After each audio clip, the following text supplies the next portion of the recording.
오늘부터 갈라디아서를 얼마 동안 살펴보려고 합니다. 갈라디아서는 그리스도인의 자유에 대한 서신입니다. 이 서신에는 자유라는 단어가 10번이나 나옵니다. 그래서 어떤 사람들은 갈라디아서를 일컬어 그리스도인을 위한 자유의 마그나 카르타, 즉 자유의 대헌장이라고 표현하기도 했습니다. 그 어느 때보다 자유로운 듯 보이는 시대이지만 사실은 수많은 사람들이 무언가에 얽매여 살아가는 이때 갈라디아서는 예수 그리스도와 그분의 복음으로 인한 참 자유를 우리에게 제시하고 있습니다. 이 서신의 진리를 묵상하며 삶에 적용한다면 우리는 주님께서 주시는 자유를 경험할 수 있을 것입니다. 오늘은 이 강해 시리즈의 첫 번째 시간으로 이 서신의 핵심 내용과 연관된 몇 가지 교훈을 살펴보려고 합니다. 첫 번째로 이 갈라디아서는 바른 복음을 떠나는 것이 매우 위험한 일임을 우리에게 가르쳐 줍니다. 바울은 이 서신에서 바른 복음을 떠나는 것에 대해 지금 강하게 경고하고 있습니다. 갈라디아 교회의 성도들이 지금 그런 위험에 놓여 있었습니다. 바울과 바나바는 자신들의 1차 선교 여행에서 이 지역의 교회를 개척한 후 자기들을 파송한 안디옥 교회로 되돌아가기 전에 사도행전 14장 21절, 23절에서 이렇게 권면합니다.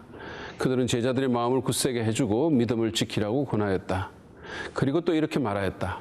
우리가 하나님 나라에 들어가려면 반드시 많은 환난을 겪어야 합니다.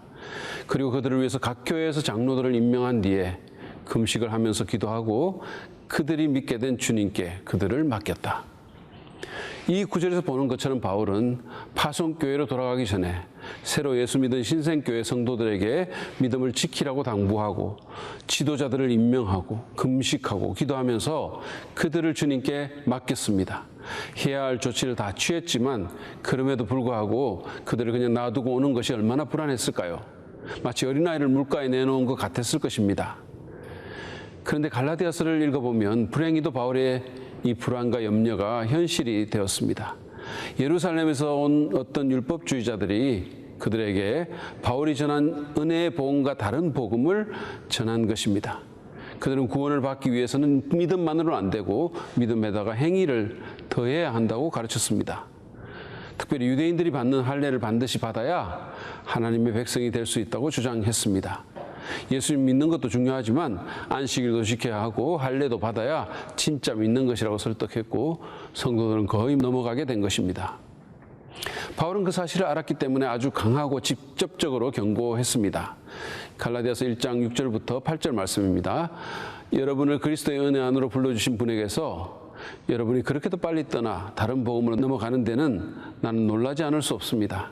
실제로 다른 복음이 있는 것은 아닙니다. 다만 몇몇 사람이 여러분을 교란시켜서 그리스도의 복음을 왜곡하려고 하는 것뿐입니다. 그러나 우리들이나 또는 하늘에서 온 천사일지라도 우리가 여러분에게 전한 것과 다른 복음을 여러분에게 전한다면 마땅히 저주를 받아야 합니다.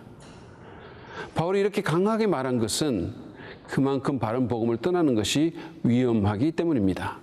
바른 복음을 떠나게 되면 우리는 그리스도 안에 있는 자유를 잃어버리게 됩니다. 우리의 삶은 죄책감과 위선과 두려움과 불안으로 가득 차게 될 것입니다. 그러므로 경계해야 됩니다. 특별히 은혜의 복음에다 다른 것을 더해야 한다고 주장하는 소리를 단호히 거부하시기 바랍니다. 그렇지 않으면 이단에 넘어가게 되는데 이단이란 끝이 다르다는 뜻입니다. 사실 교리의 끝만 다른 것이 아니라 삶의 끝도 달라집니다. 이단에 넘어가 패가 망신한 사람이 한둘입니까? 그 위험성을 깊이 인식하고 바울처럼 단호하고 직접적으로 이를 거부하시기 바랍니다. 두 번째로 갈라디아서는 우리의 자유가 하나님의 은혜에 근거한다고 말씀합니다. 갈라디아서는 그리스도 안에 있는 신자들에게 당신들은 자유합니다. 진정 자유합니다라고 소리칩니다. 갈라디아서 5장 13절 말씀을 보시죠. 형제자매 여러분, 하나님께서는 여러분을 부르셔서 자유를 누리게 하셨습니다. 우리가 자유로운 존재임을 이 본문은 상기시키고 있습니다. 그런데 이 자유가 어디에서 왔습니까?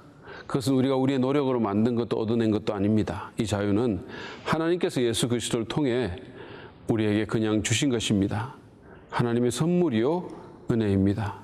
하나님께서 예수 그리스도를 십자가에 우리 대신 매달아 죽게 하심으로 우리의 죄값을 다 치르게 하셨습니다. 갈라디아서 3장 13절에서 말씀하는 것처럼 그리스도께서 우리를 위하여 저주를 받은 사람이 되심으로써 우리를 율법의 저주에서 해방시켜 주신 것입니다. 이게 은혜가 아니면 뭐가 은혜입니까? 그래서 우리가 자유인이 된 것입니다. 오늘날 얼마나 많은 사람들이 죄책감과 두려움에 매여 사는지 모릅니다. 신의 호의를 얻기 위해 영적 노예의 삶을 사는 사람들도 정말 많습니다. 인도의 겐지스 강에 자기 어린 자녀를 던지는 엄마에게서부터 엄청난 복비를 주고 액땜굿을 하는 사업가에까지 그 수를 헤아릴 수 없을 것입니다. 그러면 교회에는 이런 사람이 없을까요?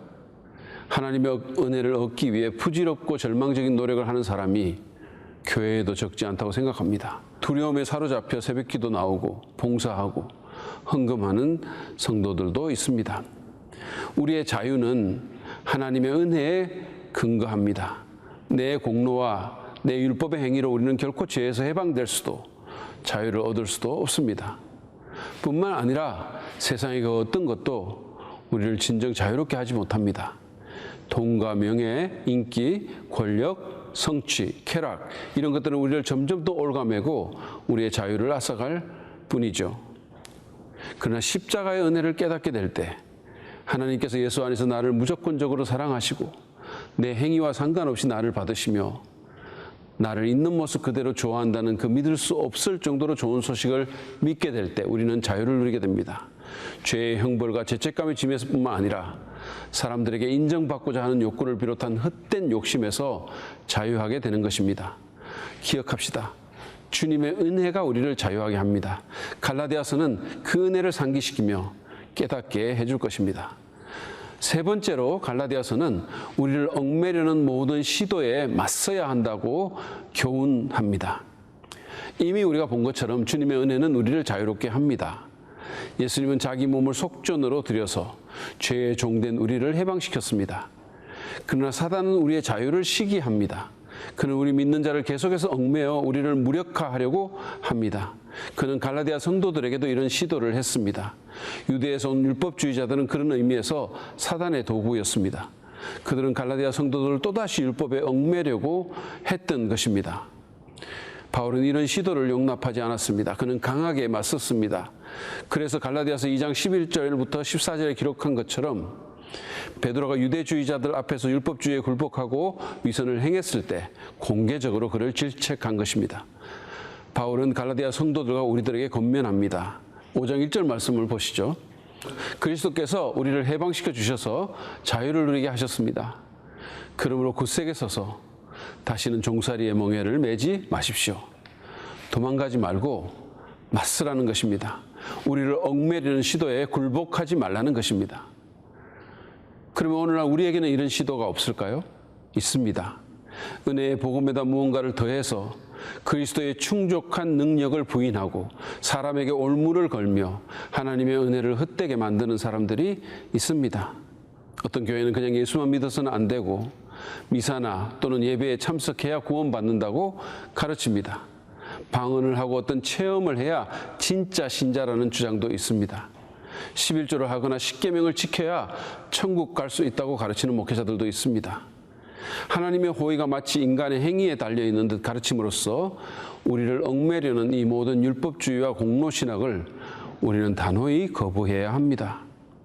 이게 다가 아닙니다.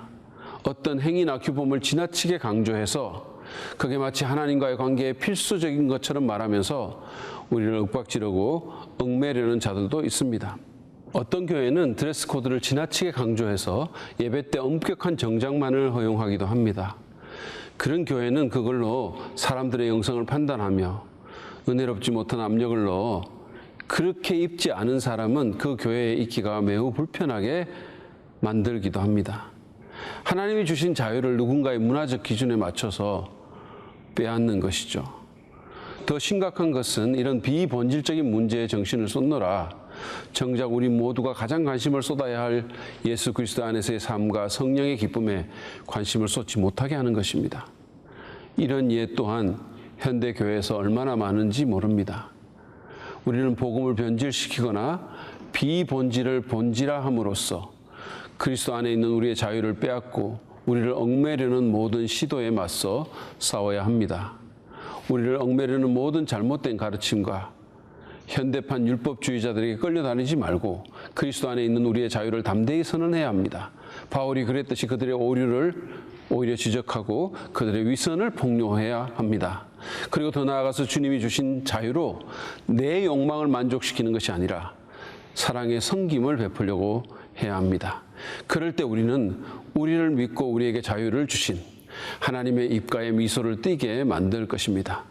그럴 때 우리는 자발적인 섬김의 삶이라는 가장 고차원적이고 매력적인 삶을 살 수 있게 될 것입니다.